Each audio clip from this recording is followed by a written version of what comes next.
Je m'appelle Camille et j'ai 32 ans.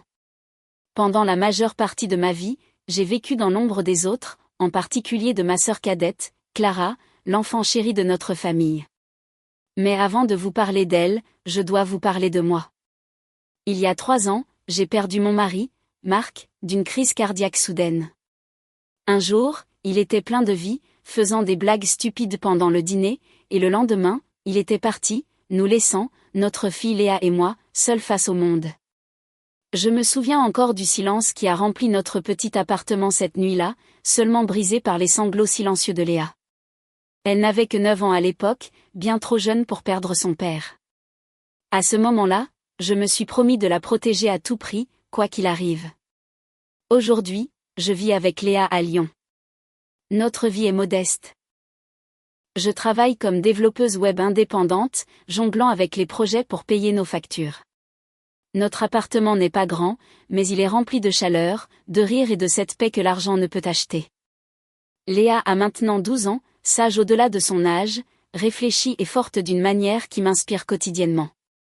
Elle a été mon ancre, ma raison de me lever chaque matin. Mais la paix n'a jamais duré longtemps dans ma famille. Mes parents, Brigitte et Michel, ne m'ont jamais montré beaucoup d'amour ou de soutien. Dès l'enfance, ils réservaient leur affection à Clara, qui est devenue mannequin et ambassadrice de marque. Pour eux, elle était la star, le joyau brillant de la famille. Et moi, j'étais la silencieuse, la fille négligée qui n'a jamais été à la hauteur. Même après la mort de Marc, quand Léa et moi avions plus que jamais besoin de notre famille, ils n'ont jamais offert leur aide. Pas un mot gentil, pas même une visite. J'ai porté cette négligence pendant des années. Mais rien ne m'avait préparé à ce qui s'est passé la nuit du mariage de Clara. Cette nuit-là, la cruauté de ma famille est allée trop loin. Ils ont essayé de me détruire, et pire encore, ils ont essayé de détruire ma fille. Mais ce qu'ils ne savaient pas, c'est que la justice avait sa propre façon de rattraper le temps perdu. Ceci est notre histoire. L'histoire de la trahison, de la violence et de la force inattendue qui a tout changé. Grandir dans ma famille, c'était comme être distribué dans une pièce où le scénario était déjà écrit, et mon rôle était l'ombre. Ma sœur cadette, Clara, était la star du spectacle, éblouissant tout le monde par sa beauté et sa confiance. Dès sa naissance, il semblait que mes parents avaient décidé qu'elle était destinée à la grandeur. Alors que j'étais juste là. Ma mère, Brigitte, était le genre de femme qui vivait à travers les apparences. Elle adorait l'idée de la perfection, des vêtements parfaits, une posture parfaite, des enfants parfaits. Et pour elle, Clara incarnait tout cela. Avec son physique frappant et son charme naturel, Clara est devenue l'enfant que ma mère exhibait lors des réunions de famille, des événements scolaires et, finalement, devant les agences de mannequins. On me demandait, en revanche, de rester en arrière-plan, de me taire, d'accepter mon rôle de fille aînée responsable. Mon père, Michel, n'était pas meilleur. Il n'était pas cruel ouvertement, mais son silence était sa propre forme de trahison. Chaque fois que j'essayais de me défendre, chaque fois que je ressentais le coup de poignard du favoritisme de ma mère, la seule réponse de mon père était le silence. Il ne m'a jamais défendu, n'a jamais contesté la dureté de Brigitte. Il était plus facile pour lui de se retirer dans son fauteuil avec un journal que de faire face au déséquilibre évident de notre famille. Au moment où la carrière de Clara en tant que mannequin et ambassadrice de marque a décollé, le fossé entre nous était devenu un canyon. Elle évoluait dans des cercles de glamour, de tapis rouges, de défilés de mode, de couvertures de magazines glacés. Mes parents célébraient chacune de ces étapes, envoyant des lettres de vœux remplies de ses réalisations, comme si Clara seule représentait la famille Dupont. Pendant ce temps, ma vie, bien que stable et travailleuse, méritait à peine une mention. Même après la mort de Marc, me laissant veuve à 29 ans, j'espérais au moins un peu de compassion. Mais mes parents n'en ont offert aucune. Il n'y a eu ni visite, ni appel téléphonique pour me demander si j'avais besoin d'aide pour élever Léa. C'était comme si mon chagrin ne s'inscrivait pas dans leur récit de perfection. Clara, quant à elle, poursuivait son ascension, apparemment intouchée par la réalité, affichant son succès tandis que je luttais pour reconstruire ma vie petit à petit. Léa, ma fille de 12 ans, est devenue mon ancre. Elle a une âme réfléchie, qui remarque les détails que la plupart des gens négligent.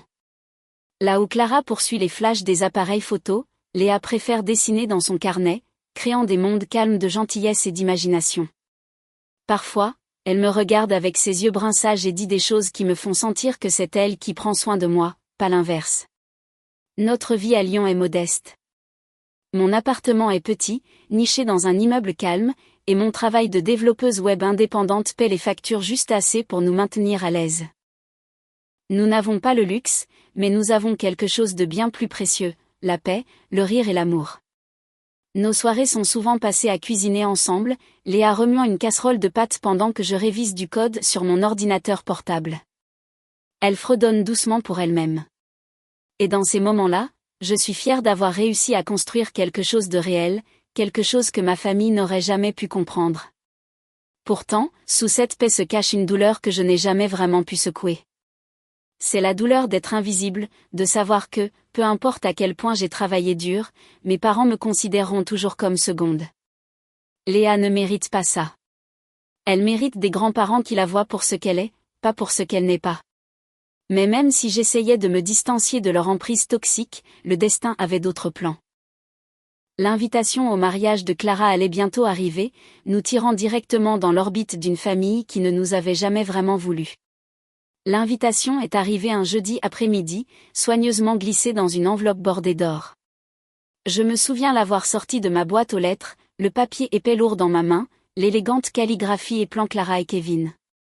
Il n'y avait pas de note personnelle, pas de message chaleureux qui m'était adressé à moi ou à Léa, juste une formalité, comme si la secrétaire de Clara avait coché nos noms sur une liste et l'avait envoyé par obligation. Je me suis assise à la table de la cuisine, fixant le lettrage scintillant pendant que Léa déballait son cartable. Elle a remarqué mon silence et a demandé ce que je tenais. Quand je lui ai montré la carte, son visage s'est illuminé d'une sorte d'excitation innocente que seule une enfant de 12 ans pouvait avoir. « Maman, peut-être que c'est une chance, dit-elle, la voix pleine d'espoir. Peut-être que grand-maman et grand-père nous reverront enfin comme faisant partie de la famille. » J'aurais voulu partager son espoir, mais des années d'expérience pesaient sur moi comme une pierre. Mes parents avaient clairement indiqué d'innombrables fois que Clara était leur priorité. La pensée de retourner dans cet environnement me remplissait d'inquiétude. Pourtant, je voyais le désir dans les yeux de Léa, le désir d'appartenance, d'acceptation, de famille. Comment pouvais-je lui refuser cette chance ? D'accord, dis-je finalement, forçant un sourire. Nous irons. Mais souviens-toi, nous y allons pour nous, pas pour eux. Léa hocha la tête, mais je pouvais dire que son cœur rêvait déjà de quelque chose de plus grand. Une réconciliation, peut-être même de l'amour. Au cours des jours suivants, je me suis préparée discrètement. Pas seulement en termes de vêtements ou de cadeaux, mais émotionnellement. Je me rappelais constamment de ne pas m'attendre à de la gentillesse, à de l'équité. Pourtant, une petite partie de moi ne pouvait s'empêcher de se demander si Clara avait changé, si elle avait peut-être dépassé la jalousie et la compétition de notre jeunesse. Peut-être que le mariage l'ancrerait. Peut-être que mes parents s'adouciraient avec l'âge. Le mariage était prévu dans l'un des lieux les plus luxueux de Lyon, un endroit si éloigné de notre modeste appartement que c'était comme entrer dans un autre univers. Léa bavardait avec enthousiasme sur ce qu'elle pourrait porter, esquissant de petits motifs de robe dans son carnet pendant que j'essayais d'équilibrer son enthousiasme avec le côté pratique. « Maman, demanda-t-elle un soir. Tu penses que tata Clara sera contente de nous voir ? » J'hésitais avant de répondre. Je pense qu'elle sera surprise, mais nous serons là, et c'est ce qui compte. Pendant ce temps, la nouvelle du mariage se répandait parmi d'anciennes connaissances. Romain, un de mes camarades de lycée, m'a contacté. Il travaillait maintenant comme vidéaste indépendant et avait été embauché par la famille de Kevin pour filmer une partie de l'événement. « Ce sera étrange de te voir là-bas, dit-il en riant quand nous avons parlé au téléphone. Mais peut-être que ce sera bien aussi. Je n'avais pas vu Romain depuis des années, mais sa voix me rappelait des moments plus simples, avant la perte, avant l'amertume, avant que l'ombre de Clara ne devienne si longue. Je n'étais pas sûre du rôle qu'il jouerait dans tout cela, mais sa présence me procurait un étrange sentiment de réconfort. À l'approche du jour du mariage, l'invitation bordée d'or restait épinglée à notre réfrigérateur, un rappel du monde dans lequel nous étions sur le point d'entrer. Léa y voyait de l'espoir. J'y voyais du danger, et aucune de nous n'avait la moindre idée à quel point cette nuit deviendrait sombre. Le jour du mariage de Clara s'est levé, clair et lumineux, comme si Lyon elle-même était parée pour la fête. Léa débordait d'excitation dès son réveil, tournant dans le salon dans sa robe bleu pâle. J'avais choisi quelque chose de simple pour moi, une robe vert foncé qui n'était pas extravagante, mais assez élégante pour se fondre dans la foule. Je me suis rappelé que nous n'étions pas là pour impressionner qui que ce soit. Nous étions là parce que Léa voulait croire en la famille. Le lieu était à couper le souffle. Une grande salle de bal d'hôtel avait été transformée en un rêve de lustres dégoulinant de cristaux, de roses arrangées dans des vases dorés et de coupes de champagne alignées comme des soldats sur des tables polies. Tout scintillait, les sols, les lumières, les gens. C'était le genre d'événement où Clara s'épanouissait, où chaque regard et chuchotement était une performance, chaque photographie une chance de briller plus fort que les autres. Quand Léa et moi sommes entrés, le changement d'atmosphère a été immédiat. Les têtes se sont tournées, les murmures se sont répandus comme une traînée de poudre. Certains invités ont offert des hochements de tête polis, mais la plupart nous ont regardés comme si nous étions des étrangères non invitées qui s'étaient égarées par erreur. Mes paumes sont devenues moites, mais j'ai gardé le menton haut, refusant de laisser le dédain me transpercer. Brigitte, ma mère, a été la première à s'approcher. Elle portait une robe presque aussi extravagante que celle de Clara, ses cheveux parfaitement sculptés, son expression froide comme la glace. « Vous êtes venu, dit-elle sèchement, ses yeux me scrutant de la tête aux pieds avant de se poser sur Léa. Essayez de ne pas faire de scène. La main de Léa s'est serrée dans la mienne, et j'ai forcé un sourire stable. Nous sommes juste ici pour célébrer. Derrière Brigitte, mon père, Michel, se tenait tranquillement, les mains jointes devant lui. Il nous a fait un petit signe de tête, mais n'a rien dit, comme il l'avait toujours fait. Son silence brûlait plus que les mots ne pourraient jamais le faire. Puis il y eut Clara. Elle flottait dans la pièce dans une robe valant plus que mon revenu annuel, chaque détail conçu pour magnifier sa présence, manches en dentelle, traîne en cascade, diamants qui captaient la lumière à chaque pas. Elle ressemblait à une reine, et elle le savait. Eh bien, dit-elle avec un sourire en coin. Je ne pensais pas que vous viendriez vraiment. Courageux de votre part, Camille. Son ton n'était pas accueillant. C'était un défi, comme si ma seule présence dans son royaume était un acte de défi. Les invités à proximité gloussèrent à voix basse, impatients de voir quel drame se déroulerait. J'ai dégluti difficilement et me suis forcé à rester calme. Nous sommes venus pour te soutenir, c'est tout. Son sourire en coin ne fit que s'accentuer avant qu'elle ne se détourne, absorbant l'admiration de ses admirateurs. Léa leva les yeux vers moi avec de grands yeux, confuse, mais s'accrochant toujours à son espoir que peut-être, juste peut-être, les choses s'amélioreraient au fur et à mesure que la nuit avançait. Alors que la cérémonie commençait, j'ai remarqué Romain près du fond, sa caméra à la main. Il a croisé mon regard et a fait un discret signe de tête, un geste qui m'a rassuré plus que je ne l'espérais. Au milieu des regards froids et des jugements murmurés, sa présence était un rappel que quelqu'un au moins me voyait sans mépris. Mais à mesure que la soirée avançait, la tension s'épaississait. Le luxe autour de nous ressemblait plus à un piège qu'à une célébration, les lustres projetant une lumière crue sur chaque défaut, chaque insulte murmurée. Au fond de moi, je sentais que nous étions au bord de quelque chose de dangereux. Et j'avais raison. La cérémonie s'est terminée par des applaudissements, Clara et Kevin marchant main dans l'allée tandis que les appareils photo clignotaient comme des feux d'artifice. Les invités acclamaient, les verres tintaient, et la salle de bal se transformait en un tourbillon de bavardage et de célébration. Mais même dans cette mer de rire et de musique, je ne pouvais pas me débarrasser du poids inquiétant dans ma poitrine.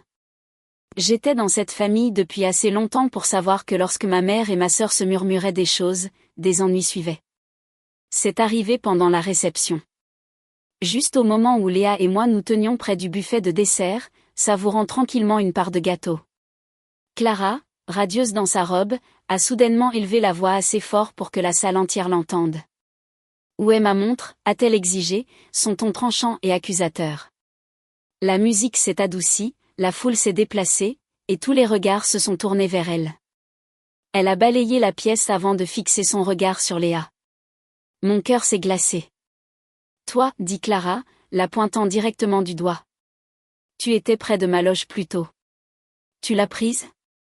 La fourchette de Léa a glissé de sa main, claquant sur son assiette.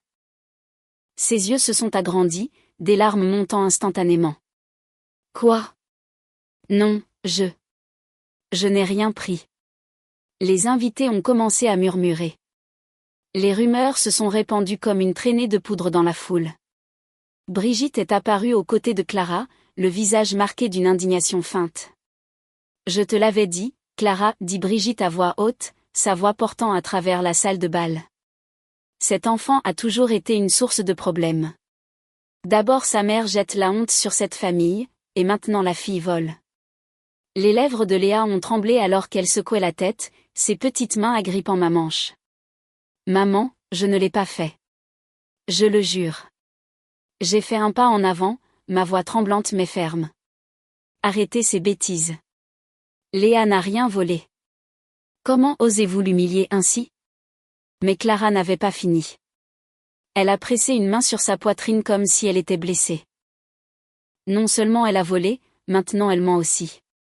Comme c'est typique. Telle mère, telle fille. Les mots m'ont transpercé comme une lame. Je voulais crier, mais je pouvais voir le visage de Léa s'effondrer sous le poids de l'accusation, et je savais que je devais rester calme pour elle. Assez, ai-je claqué. S'il y a une montre manquante, appelez la sécurité. Fouillez la pièce. Fouillez-moi. Fouillez ma fille. Vous ne trouverez rien car ce n'est rien d'autre qu'une cruelle performance. La foule a halté devant mon défi. Pendant des années, j'avais joué le rôle de la fille silencieuse, de la sœur effacée. Maintenant, je me tenais devant eux, inébranlable. Kevin, le marié, avait observé la scène en retrait. Son front s'est plissé alors qu'il jetait un coup d'œil entre Clara et moi, clairement troublé. « Clara, es-tu sûre de ça ?» demanda-t-il prudemment. Les yeux de Clara ont brillé de colère, comme si son doute était une trahison. « Bien sûr que je suis sûre, elle était là. Qui d'autre cela pourrait-il être ?» Les larmes de Léa coulaient maintenant librement. « Je n'ai rien fait, oncle Kevin. Je le jure. » Sa petite voix tremblait, mais son honnêteté brillait à travers chaque syllabe. Et pourtant, mon père, Michel, se tenait au fond de la pièce, silencieux comme toujours. Il aurait pu s'avancer, aurait pu apporter de la raison au chaos, mais il ne l'a pas fait. Il a croisé les bras et a fixé le sol, son silence une condamnation plus forte que les mensonges de Clara. J'ai passé un bras autour de Léa, la tenant serrée contre moi, ma voix se brisant alors que je regardais Clara droit dans les yeux. Tu as fait des choses cruelles avant, mais ceci, accuser une enfant, ta propre nièce. C'est impardonnable. Les invités étaient divisés. Certains murmuraient avec doute, d'autres avec jugement. Mais je pouvais voir le malaise se répandre, les fissures dans le parfait masque de Clara commençant à apparaître. Puis, soudainement, Romain est apparu, caméra en main, les yeux plissés. Il avait filmé tranquillement toute la soirée, et maintenant il se tenait droit, sa voix ferme. « Curieux, Clara, dit-il. J'enregistre depuis avant la cérémonie, et je n'ai pas vu de montre. Peut-être parce qu'elle n'existe pas. » La pièce est devenue silencieuse. Le visage de Clara s'est vidé de ses couleurs, mais sa fierté ne lui a pas permis de reculer. Elle a ricané à Romain. « Mêlez-vous de ce qui vous regarde. Vous n'êtes pas de la famille. » Mais le mal était fait. Le doute s'est répandu comme de la fumée dans la foule, et l'accusation de Clara ne résonnait plus avec certitude. Elle résonnait avec désespoir. J'ai serré la main de Léa, sentant son cœur battre la chamade contre le mien. Je savais que ce n'était pas fini. Clara ne s'arrêterait pas là. Quelque chose de plus sombre se préparait, et je craignais que la nuit ne fasse que commencer. La salle de bal, autrefois remplie de rires et de musique, avait basculé dans quelque chose de bien plus dangereux. Les murmures étaient devenus plus forts, nous encerclant comme des vautours. Léa s'accrochait à moi, sa petite silhouette tremblante, son visage strié de larmes enfouies contre mon bras. Je voulais la prendre par la main et partir, laisser derrière nous la cruauté et l'hypocrisie de cette réunion de famille, mais quelque chose me disait que Clara ne nous laisserait pas nous échapper discrètement. Clara se tenait sur l'estrade au centre de la pièce, brillante sous les lustres, sa robe s'écoulant comme une cascade de dentelle. Elle avait toujours aimé avoir un public, et maintenant elle l'avait conquis. Des centaines d'invités suspendus à chacun de ses mots, attendant de voir ce qu'elle ferait ensuite. Ma mère, Brigitte, était à ses côtés, attisant les flammes avec ses yeux dramatiques et ses regards pointus. Cette famille a été assez embarrassée ce soir, déclara Clara, sa voix aussi tranchante que du verre. Et tout ça parce que Camille n'a pas su élever sa fille correctement.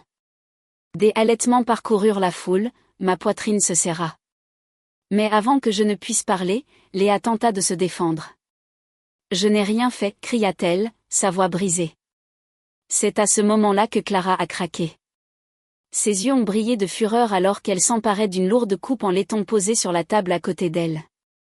Pendant une seconde, le temps sembla s'arrêter, la lumière dorée accrochant le métal, sa robe scintillant comme une armure, ses lèvres retroussées en un ricanement. Et puis, avant que quiconque ne puisse l'arrêter, elle lança la coupe sur Léa avec une force que je n'aurais jamais pu imaginer. Le son du métal heurtant la chair retentit, suivi d'un bruit sourd et répugnant. Léa s'effondra sur le sol, une traînée de sang coulant sur son front alors qu'elle tombait de l'estrade, son petit corps frappant le sol poli avec un écho creux. Toute la pièce haleta d'horreur. Une femme cria. Quelqu'un laissa tomber une coupe de champagne, le bruit ponctua le silence. Léa, criai-je, mes genoux heurtant le sol alors que je me précipitais à ses côtés. Ses yeux papillonnèrent faiblement, le sang s'accumulant contre sa tempe. Mes mains tremblantes pressaient la blessure, désespérées d'arrêter l'hémorragie. La panique monta dans ma gorge, menaçant de m'étouffer, mais je me forçai à rester calme pour elle.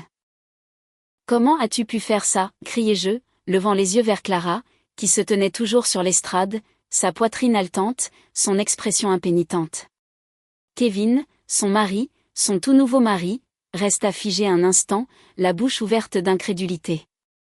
Puis, alors que le poids de ce qui venait de se passer l'envahissait, son visage se tordit de rage. Il traversa la pièce en tempête, arrachant son alliance de son doigt. « Ça suffit » cria-t-il, sa voix résonnant dans le silence stupéfait. « C'est fini, Clara. Je ne serai pas marié à un monstre. » Il jeta l'anneau par terre, le son du métal sur le marbre fendant la pièce. Les yeux de Clara s'écarquillèrent, non pas de regret, mais de choc que son masque parfait se soit enfin brisé devant son public. Kevin se tourna vers ses parents, Jacques et Olivia, qui étaient assis près de l'avant. Ils se tenaient avec des visages sombres, leur déception palpable. Sans un mot de plus, ils sortirent avec lui, laissant Clara abandonnée dans les ruines de son propre spectacle. La foule éclata en chaos. Les invités reculèrent, chuchotant avec incrédulité, certains cherchant leur téléphone pour capturer le scandale qui se déroulait devant eux. D'autres se précipitèrent vers moi, offrant des mouchoirs, de l'eau, n'importe quoi, pendant que je restais accroupie à côté de ma fille, murmurant des assurances. Je n'étais pas sûre d'y croire. « Tu vas bien, mon amour. Reste avec moi. S'il te plaît, reste avec moi, je suppliais, ma voix se brisant. » Clara descendit de l'estrade, sa robe traînant derrière elle, son visage tordu de défi. Elle l'a cherché, cracha-t-elle, pointant Léa comme si mon enfant saignant n'était rien de plus qu'un dommage collatéral. C'est à ce moment-là que Romain s'avança, sa caméra toujours en marche. Il se positionna entre Clara et moi, ses yeux froids de fureur. « Assez, Clara. J'ai tout en vidéo. Chaque mot, chaque action. Tu paieras pour ça. » Brigitte hurla, agrippant le bras de Clara. « Ne dis plus un mot. Nous allons gérer ça. » Mais même en essayant de garder le contrôle, je pouvais voir la peur s'insinuer dans ses yeux. J'ai pressé ma main fermement sur la blessure de Léa, mes propres larmes brouillant ma vision. « Tu ne toucheras plus jamais à ma fille, » murmurai-je, ma voix tremblante mais résolue. Pour la première fois depuis des années, je n'étais plus la sœur silencieuse, invisible. Je n'étais plus la fille négligée. J'étais une mère, féroce, désespérée, inflexible. Et Clara venait de franchir la ligne qui la détruirait. La nuit n'était plus seulement un mariage. Elle était devenue le champ de bataille où la vérité serait enfin révélée. La pièce tournait de panique.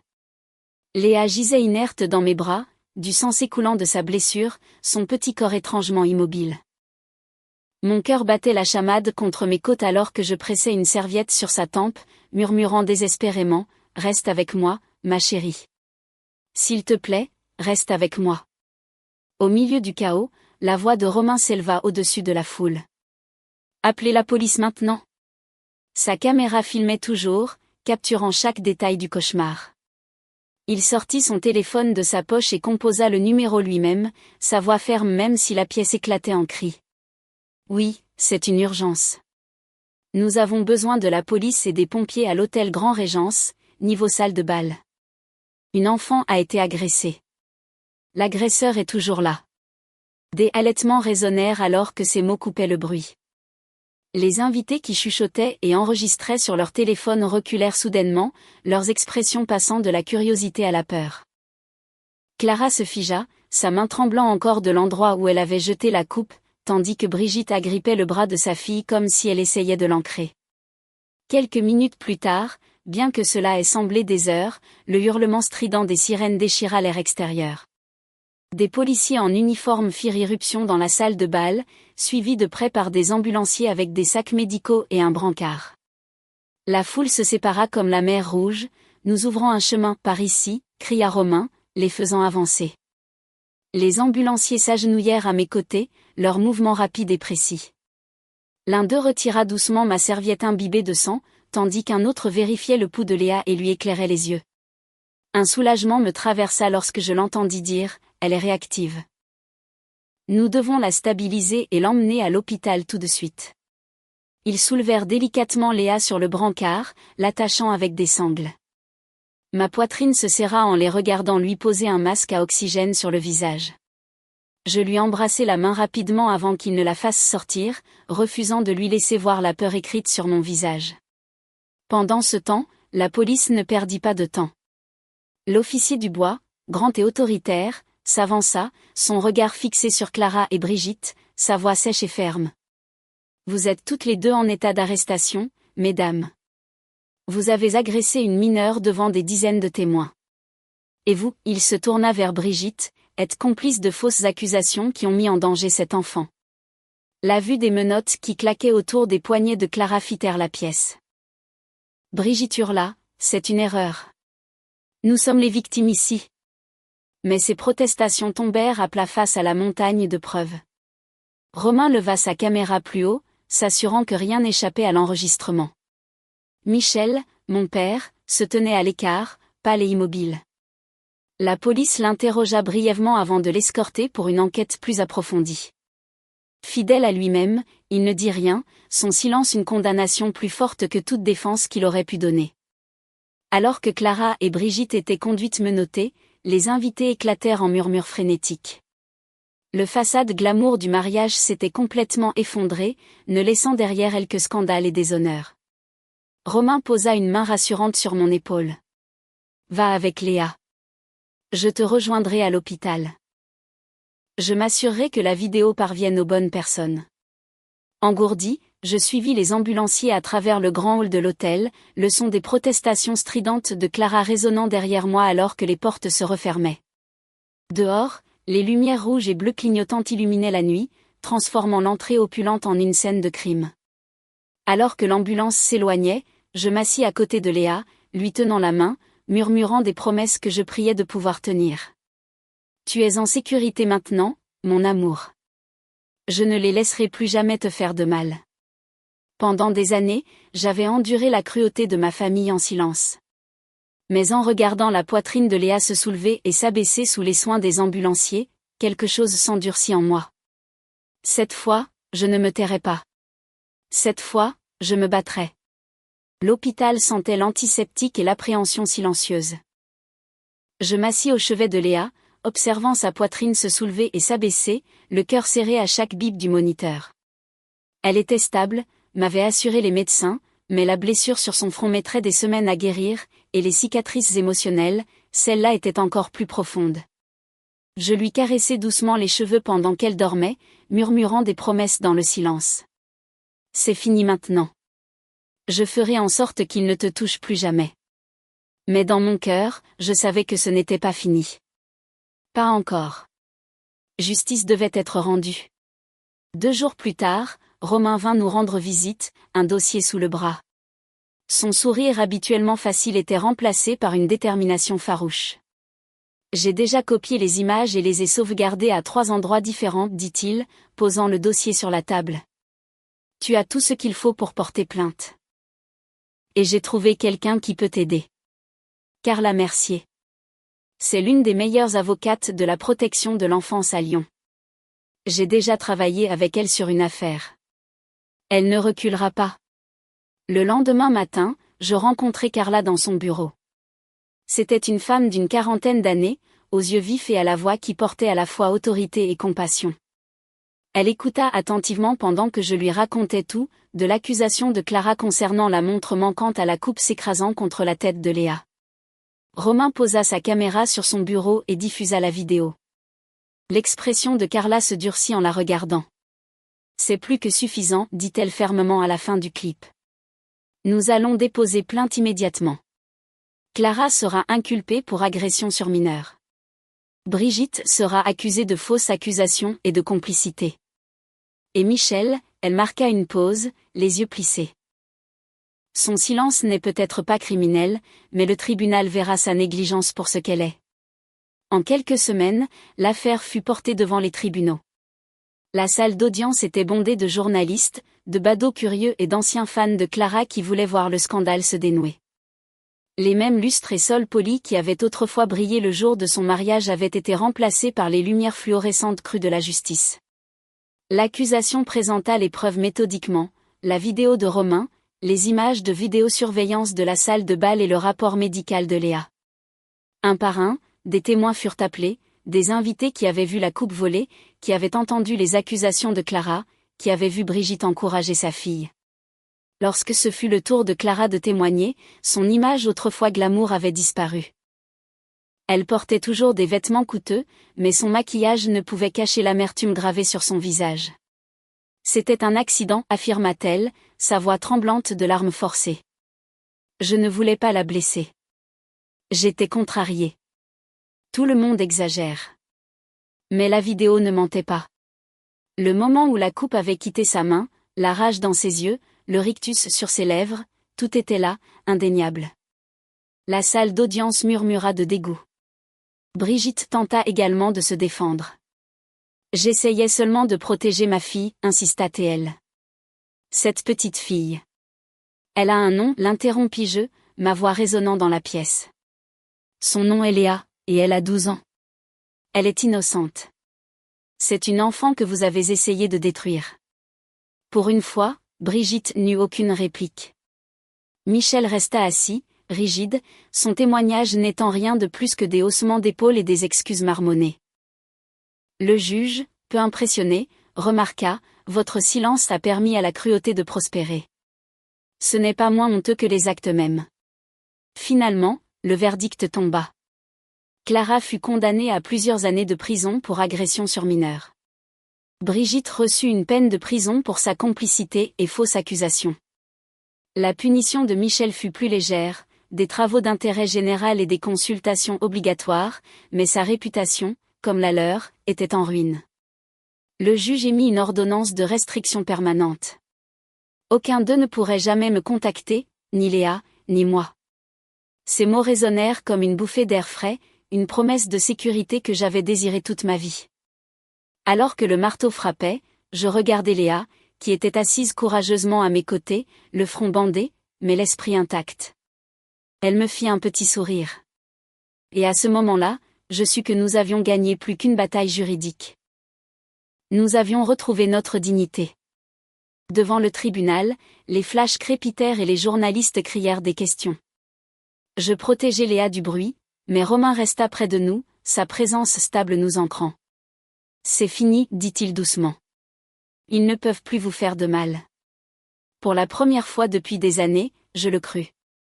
Quand les portes du tribunal se refermèrent enfin derrière nous, ce fut comme si nous entrions dans un nouveau monde. Le chaos, les mensonges, la cruauté, tout cela était resté dans cette chambre austère de jugement. Pour une fois, Léa et moi étions libres. À la maison, les jours passèrent tranquillement.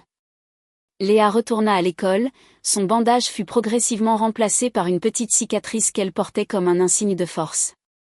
Elle ne se plaignit pas une seule fois.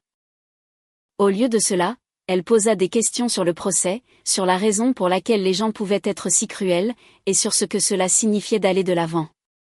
Je n'avais pas toujours les réponses, mais je savais une chose, je voulais qu'elle grandisse sans jamais douter de sa valeur. Nos soirées retrouvèrent leur rythme. Je travaillais sur mes projets indépendants tandis que Léa dessinait à la table de la cuisine. Parfois, elle dessinait des oiseaux, les ailes déployées, volant au-dessus de la ville.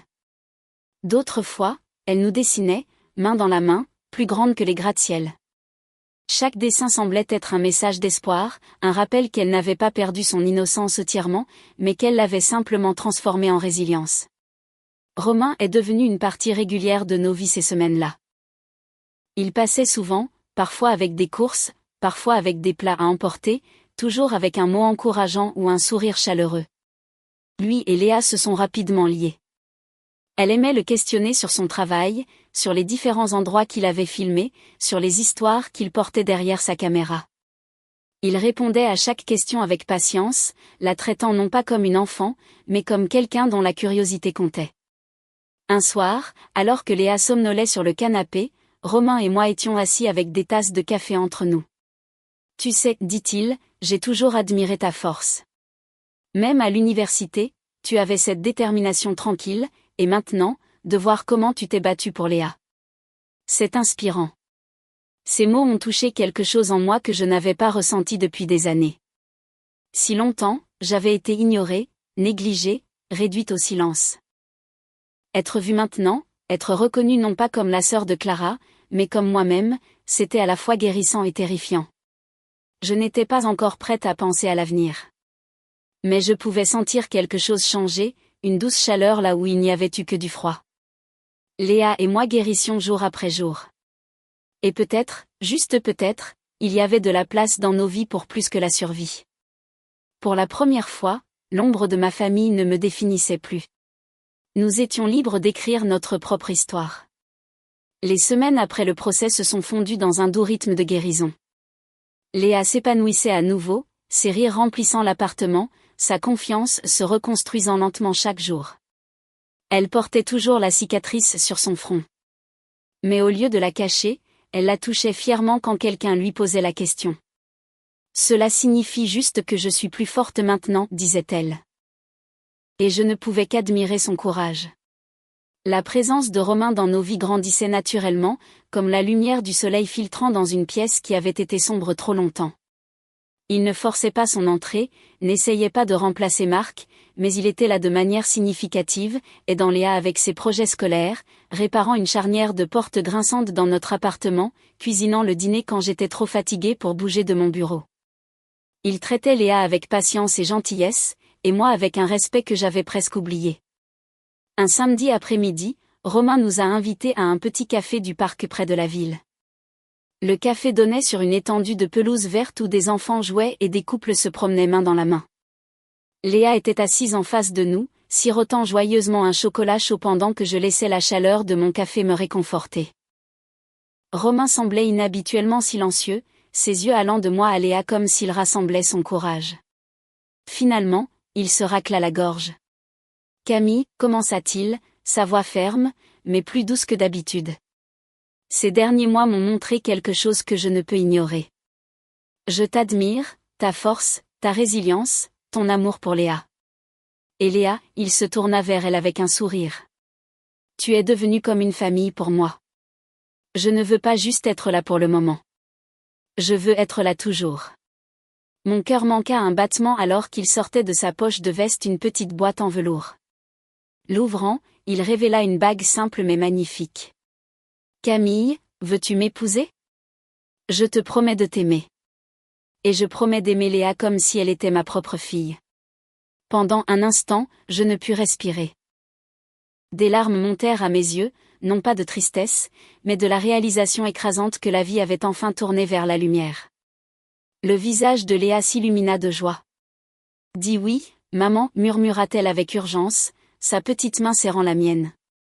Je regardai Romain, la sincérité dans ses yeux et sentis le poids des années de négligence et de douleur s'évanouir.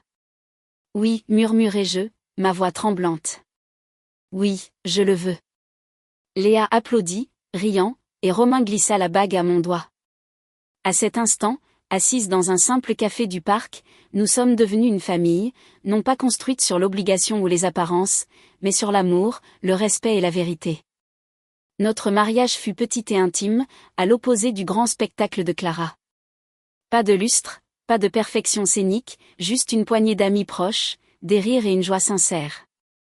Léa se tenait fièrement à mes côtés, tenant le bouquet pendant que je prononçais mes vœux. Cette fois, il n'y avait pas d'ombre, seulement de la lumière. Le soleil filtrait doucement à travers les fenêtres de notre appartement, projetant une lueur dorée dans le salon. Léa était assise sur le tapis, dessinant dans son carnet pendant que Romain et moi la regardions depuis le canapé. Son rire remplissait l'air, léger et insouciant, et je réalisais à quel point nous avions évolué. La vie avait changé d'une manière que je n'aurais jamais cru possible. Pendant des années, j'avais porté le poids d'être invisible, la fille négligée, la sœur ignorée, la veuve essayant de survivre. Ma famille avait essayé de me briser, et pire encore, ma fille. Mais au final, c'est leur cruauté qui les a détruits, pas nous. Clara et Brigitte purgeaient leur peine, leur réputation autrefois dorée réduite à des gros titres de déshonneur. Michel avait sombré dans une obscurité tranquille, un homme défini par son silence. Et pour une fois, leur absence de nos vies n'était pas une blessure. C'était un cadeau. L'ordonnance de restriction signifiait la sécurité. Le procès signifiait la justice. Mais surtout, Léa et moi avions trouvé la paix. La présence de Romain rendait cette paix encore plus forte. Il n'était pas Marc, et il n'a jamais essayé de l'être. Au lieu de cela, il s'est taillé sa propre place dans nos vies, stable et gentil. Son amour pour Léa était sincère, le genre de soin paternel qui lui avait manqué depuis la mort de Marc. Et son amour pour moi était patient, doux et réel. Ensemble, nous avons construit quelque chose qui n'était pas parfait, mais qui était à nous. Parfois, tard dans la nuit, je réfléchissais à ce voyage, à la douleur, à la trahison, à la violence. Tout cela avait été une tempête qui nous avait presque noyés.